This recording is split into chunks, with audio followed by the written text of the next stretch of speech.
Switch to lightning talks, and the idea is just to offer a change in format. They're shorter presentations, and there's a variety of formats. And before we do that, as Zeke's getting the first presentation, I do have one more, at least one more trivia question. I think this is really easy, so be ready to raise your hand. I'll look for who raises their hand first. The San Lorenzo River provides half of the city of Santa Cruz drinking water, but if you count Loch Lomond, it's actually closer to 2/3 most years.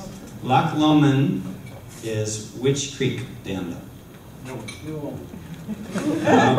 already won. Did you raise your hand? You raised your hand. Which? No Creek. Many of you knew that. Congratulations. You get a little teddy bear that says Loch Lomond on it. Congratulations. Our first lightning talk presenter is someone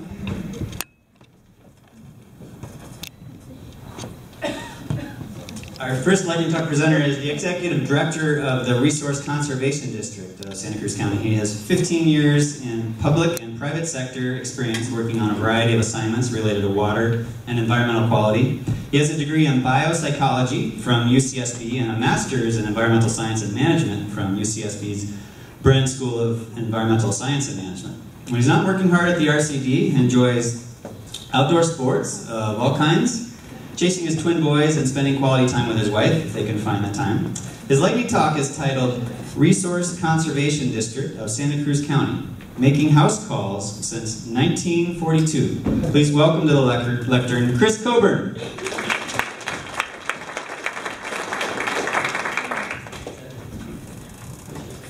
Great, thanks Greg, and it's always fantastic to follow John Laird in giving a presentation.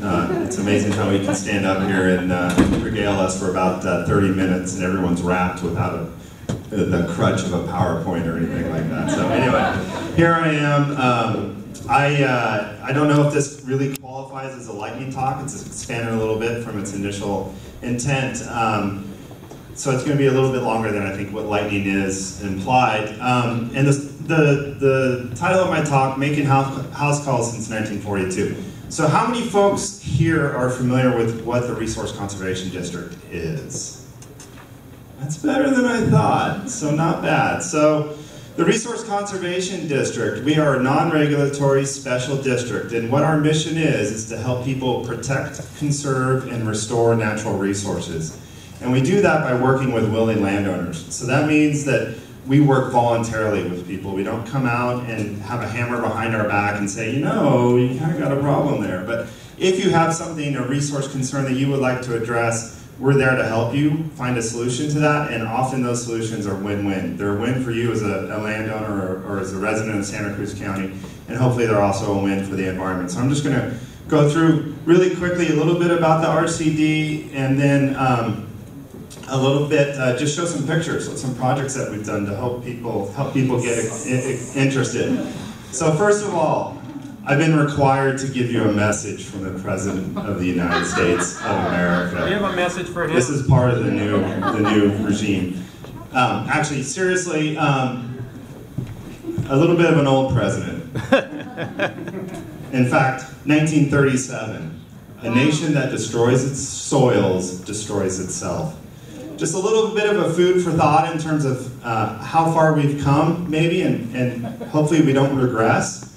But just acknowledging the fact that in 1937 there was a recognition that we really need to protect our natural resources, and our natural resources are more than just fish and frogs and fuzzy things, but they're actually integral to our daily lives and our nation as a whole. And so, looking at Santa Cruz County, I wanted to just put this map up there and point out two things. First is the areas that are in a shade of blue. Those are conserved lands. So those are areas that are state parks. The National Monument is part of that. County parks. Also areas that are conserved through easement or fee title acquisition. That's a lot of area. There's also a lot of additional area on that map. So all that area in green are private lands. And within that area of green are all those little lines on there, some of which just look like black. Those are actually parcel boundaries. And so when I look at that map and I see, wow, there's a lot of parcels in Santa Cruz County, I see there's a lot of opportunity. there's a lot of opportunity to be working with private landowners on our natural resource concerns in Santa Cruz County. You know, there's a lot of expressions, it takes a village, 1,000 points of light, blah, blah, blah. But the point is that each of us who live in this county have a responsibility to work to protect our natural resources. And I hope that through some of the examples that I'll provide today, there's a little bit of excitement generated to maybe address some of the things that maybe you've been thinking about. So, what am I talking about today? Stream flow. We're talking about stream flow in terms of its importance to the San Lorenzo River watershed. So I've tailored the examples a little bit of the projects that I'm going to show to the idea of stream flow. First of all, there's a publication on the back table there. It's also available on our website. Slow it, sink it, spread it. I want to add one more S to that, which is store it. And the idea being that there are opportunities for landowners and residents to figure out solutions that capture rainwater and use that rainwater for a beneficial use, whether it's irrigating your lawn, watering your garden, I don't know, washing your dog, whatever. There's opportunities to work with rainfall as a resource. And so that guide back there is a resource if you're interested in learning more about that. And I also should say at the onset, which I was remiss to say, is that in addition to the Resource Conservation District, there are a number of local nonprofit and other governmental entities are available to assist you. So whether it's the RCD or whether it's an NGO or whether it's just you on your own finding out how you can be part of the solution, I encourage you to look up organizations. So what are some other issues? Fish passage. We saw in Kristen's talk, and I think we'll see a little bit more in Don's talk in a few minutes. Passage is really important. So how can residents address passage? This is a picture, and sorry, it's a little maybe hard to see, but what it is, it's what we call a ford. So that's essentially a road that goes across a creek with a culvert in the middle of it. On the left, it's at high flow. On the right, it's at low flow. Either flow condition is a barrier to passage for some on it. What that means is the fish generally can't get to areas where they might want to feed more, where they might want to spawn, or where they might want to rear as juveniles. Okay. So the RCD worked with the Private Road Association to remove that ford and replace it with a bridge. And so the picture on the left, again, high flow, on the right at low flow, that stream becomes invisible to the fish, hopefully. And that's just one way in which residents in the mountains can address issues like passage. Another issue, looking at habitat. Don, I know, is going to talk about this as well too, and I know Kristen touched on it. But looking at opportunities for stream bank protection. No one has an issue with that right now, right? So there are ways in which you can address stream bank. One way is to put a crap ton of rock in there and armor a bank so that it's protected. What that does, though, is it really limits the habitat value that that stream bank might be able to provide. So what you're looking at from top left around circle to the bottom is the iteration of a project that where there was a bank failure on a stream, and instead of putting a lot of rock in, there is still some rock as part of that project, but moving to a natural bioengineering approach using mostly, I think, willows to willow stake that project, and then down on the bottom you can see where it's completed, and then after a couple of years it looks like that. So it's a much better, probably providing shade for the fish and other habitat opportunities. Looking at more habitat. This is a creek on the north coast of Santa Cruz County. Looks pretty nice, but what it also kind of looks like is a bowling alley. Flat, low gradient, meaning flat, and straight. And so what we did is we worked with a private property owner to put large woody debris, as we call it in the industry, basically trees and root wads into the creek to restore channel complexity. So as you're looking at this project over time, you can see how it moves to a low, flat creek to one that meanders a little bit. It has some pool, it has some riffle habitat, providing a lot of channel or stream complexity and resources for salmon populations. Water quality is an important consideration too. And just one example of working with livestock facilities is, unfortunately, you can sometimes see this example as runoff coming from a livestock facility, which indicates some high nutrient loads.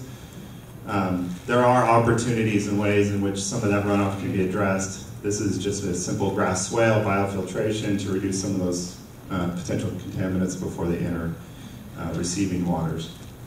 Wildfire, we haven't, this year we may, well, I don't know, we might be talking about wildfire, I hope not, but wildfire could have catastrophic impact for the San Lorenzo River and and all the benefits that it provides.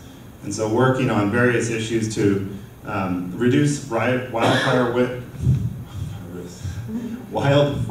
risk with private residences. This is just an example of a shaded fuel break where you can see in this first picture, there's a lot of overhanging vegetation and obviously a potential risk for wildfire. And just moving through, we worked with the residents on a chipper program where the residents actually cleared a fuel break, lined up the material on the side of the road. A chipper company came through, chipped up that material, makes it much more ready, hopefully, to resist a wildfire, or at least the ignition of a wildfire.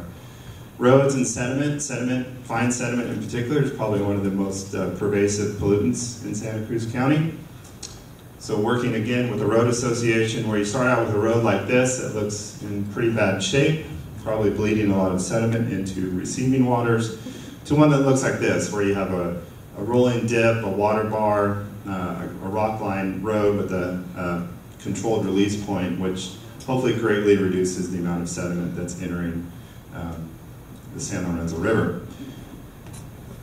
So those are the pretty pictures and other things that hopefully inspire folks to think about how they can protect the San Lorenzo River watershed. If that doesn't resonate with you, maybe this will. There was a study that was done by the Resource Conservation District that looked at the value of natural resources. So the idea being that natural resources not only provide us intrinsic value, they also provide us with economic value through the provision of services and things that we as a society derive benefit from. Doing some whiz-bang economic analysis, the folks that we work with determined that there was between 800 million and 2.2 billion annual flow of ecosystem services from natural resources in Santa Cruz County. The point being, and the take-home being, that there are opportunities to work on natural resource conservation, not only for the benefit of maybe something that you're dealing with, if it's a road, if it's a livestock, if it's home drainage, something like that, benefit you, can benefit natural resources, and taking the larger picture hopefully can benefit the county as a whole. So that report, if you want to get into the details, is also available on our website. So thank you all for your attention.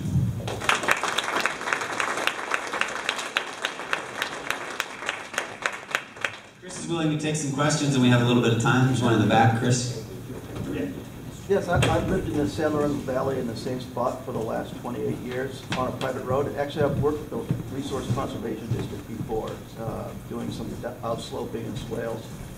But I see the problem as the average homeowner, many of whom consider themselves an environmentalist, they're not here, and I don't think they either know about or really even care about these issues. So how do you reach those people? I mean, they're cutting down trees to burn them in the wood stove. They can pull wood, large woody debris out of the creek faster than you can put it in.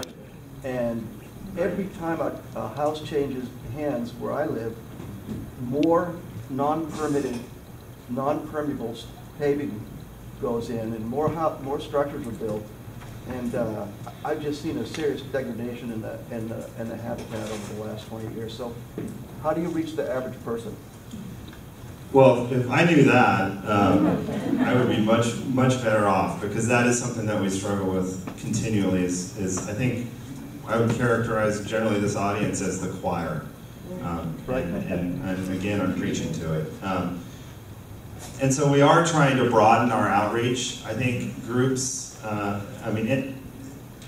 opportunities like this are important. I think like the Redwood, or the Redwood Mountain Fair.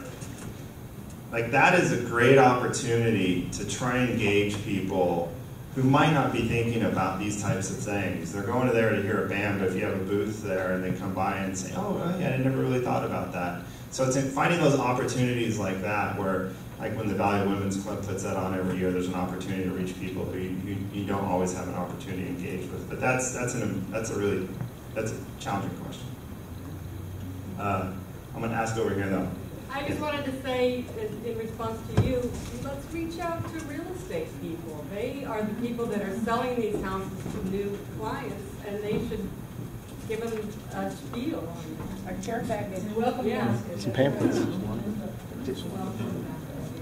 I was just going to tag on to that too. I think talking to real estate agents is important, but also talking to your neighbors is important. Yeah. I mean, there's no replacing, in my neighborhood, walking out in the middle of the street after 10 trees had come down, talking to your neighbors about, okay, how did this change? You know, where did the drainage go wrong this time? I mean, nowadays neighbors don't really engage with each other like they used to. And I think if there's more of that one-on-one stuff, then maybe there's less need for the regulatory approach or for the RCD to come in and do some project. Can I John say Laird something to talked that? about how, it's a really thoughtful question, it's a tough question, and John Laird talked about how some things may change at the federal level and then it will be left for the state to decide and what resources does it have and policies to protect natural resources. And it's not just the state, it's not just the county, it's not just the city, it's special districts, it's county and city and state and whatever the federals want to do.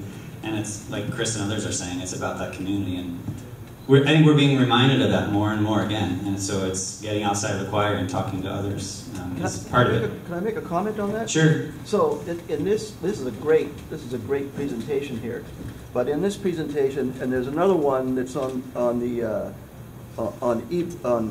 I'm sorry, Vimeo? YouTube, Yeah, YouTube. that has a superset of the NOAA comment on here, where he talks about large woody debris being pulled out of the stream beds by the residents to protect their properties. But he makes a comment about how many linear miles of roads there are, private roads. So I live in the Lompico watershed, and in Lompico, there's only 3 public roads. There's Lompico Road, there's West Drive, and there's Carroll, and every other road up there, they're far outweighed by the private roads. And we have a private road association, and we've worked with the Resource Conservation District before. But the problem is the priority of people on the road is I want to get home, I want a paved road, I don't want potholes, I need parking for my car, I don't want to get my feet muddy, and then it's too expensive to use electric heat, so they cut trees down to burn them in the wood stove. So Plus they like sun, right? yeah, they like sun, especially when they grow pot. Yeah. So you were raising the resource that you were pointing out to folks. Can you point out to people what that is? The CD that you're holding? Video. What is that? Liquid assets. Liquid assets. I've But got you- it here. And it's back at the back table at the San Lorenzo Valley Water District table, and it's also Valley available. Women's Bar, Valley. There's actually a more biting presentation called "The Last Days of the Salmon in the San Lorenzo" that you can find on YouTube. It has the same quote from the same NOAA person, but more complete. But I don't know. It's just if I were to bring that up at my road association meeting, which I do, I would just be an outcast. So that's the question. I think that's the challenge for all of us. That, like Chris is saying, let's give Chris a hand again. Chris will be at the back. The Resource Conservation District table is at the back, and Chris will receive your questions and continue the conversation. We do have pretty much the choir here, so that's a very thoughtful question you offer. So we really need to challenge ourselves to think about how can we not be an outcast and yet foster some of these challenging conversations to folks that don't feel the same way you do. That's a task that we're increasingly, if we read the paper and everything we see, that's something that will benefit the environment and our community in general. So the next presentation is actually a lightning talk, and I'm a part of it. Come on up. And this is a little odd. I'm going to take off my shirt so my uniform matches these folks.